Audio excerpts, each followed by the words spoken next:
A little girl, just 9 years old, out one late afternoon in 1959 selling campfire mints, never to return. What happened to Candy Rogers? Who killed her? For 62 years, there have been plenty of tips, suspects, speculation. But until now, not one conclusive viable suspect. This is kind of the case that's been the giant logjam for cold cases in Spokane. It's been I keep saying it's the Mount Everest of our cold cases, the one that we could never seem to overcome, but at the same time, nobody ever forgot. Indeed, the disappearance of Candy Rogers rocked the Spokane community and for decades remained a most talked about, investigated, and haunting case. Candy lived here in this West Central neighborhood. Her apartment was here where the community center now stands next to Cannon Park.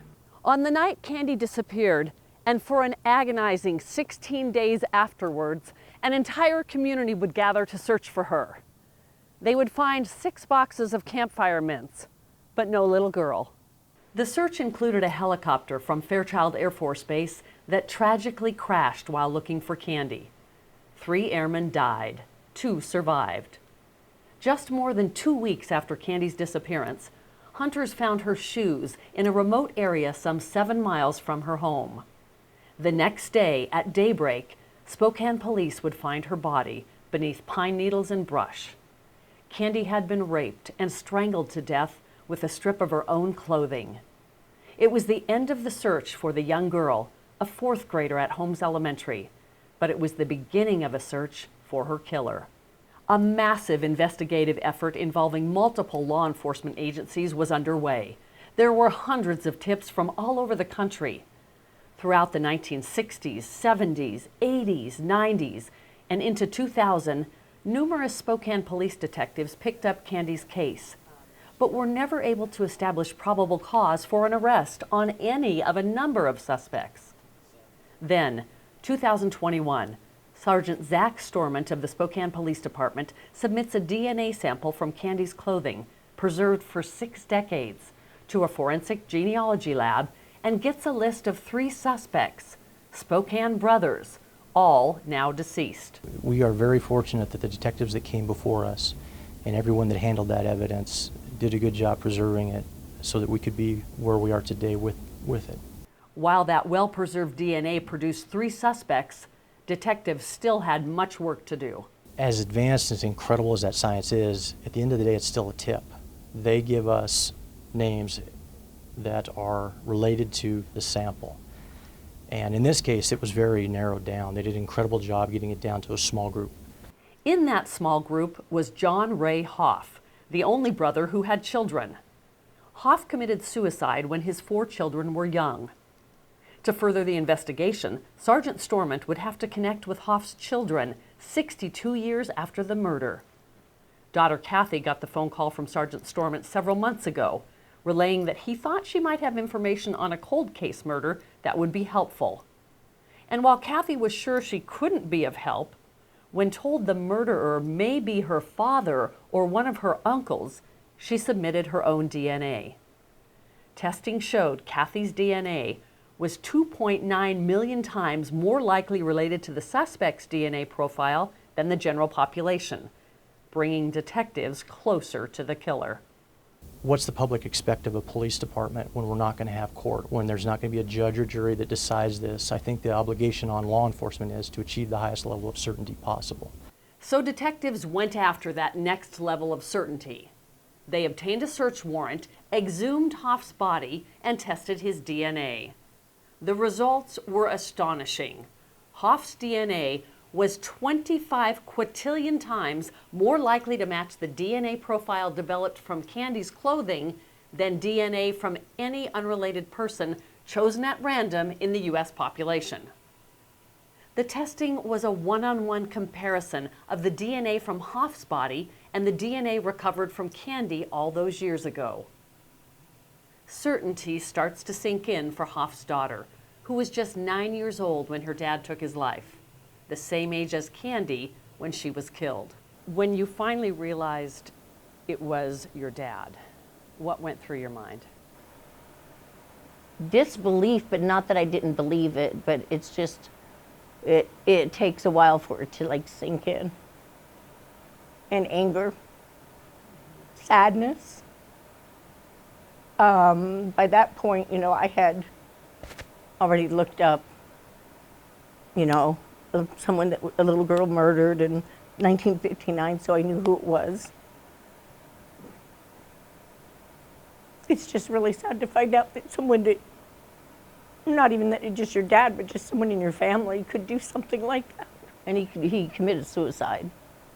I had lived most of my life thinking he did it because he was very depressed or something, and now I think, no, he was evil. He was evil, and it was an escape in a way from it, but he got to die with people thinking he was an upstanding man, and he wasn't.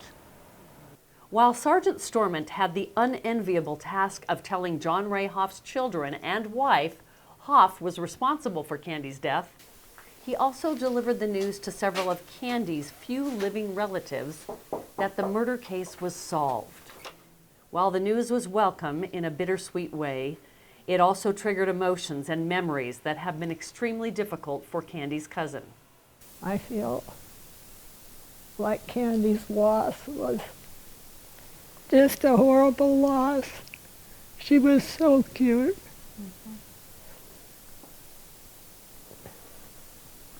And she didn't have much time. There are a number of coincidences, maybe, certainly eerie connections with Candy and John Ray Hoff. They were buried in the same cemetery all these years, until recently, when Hoff's daughter and wife had him moved away from the little girl's resting place. And in a book produced by the Spokane Police Department History Book Committee in 2014, the story of Candy's death and investigation is 10 pages away from a picture of John Ray Hoff. It's an unrelated story about a law enforcement identification system that happened to use Hoff's mugshot from an arrest on a case 2 years after Candy was killed. Hoff was convicted of second-degree assault with intent to rob and spent 6 months in jail. The one thread that is not a coincidence is the DNA. Both Candy's family members and Hoff's say they are extremely grateful that the DNA technology today helped solve Candy's murder, and they are hopeful the technology will help other families. I think it means that we, as the Spokane Police Department, we see a path forward to solve more cases like this and have an effect on the volume of cold cases we have, which is quite large. We have over 110. For now, 2 families and a community have some closure to a murder that was so hard to grasp.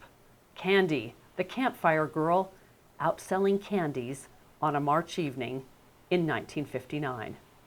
What would you like Candy and her mother to know?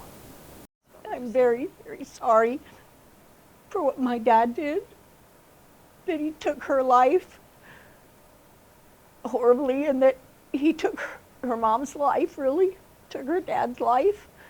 He took more lives than one. And even though I didn't do it, and I'm not responsible, I wasn't even born, I hope that it gives her peace knowing that even though it's not really justice, because he doesn't get any punishment, but that his name has this on it now, and they can know it's solved, and everybody can know it's done. I wish that we would have known who killed her when they were still alive, her mom and dad and her grandparents. She was an only child, her mom was an only child, and so that's really sad that they passed away with not knowing who had taken their granddaughter and daughter's life. So I hope everybody's at peace now. I know that we are.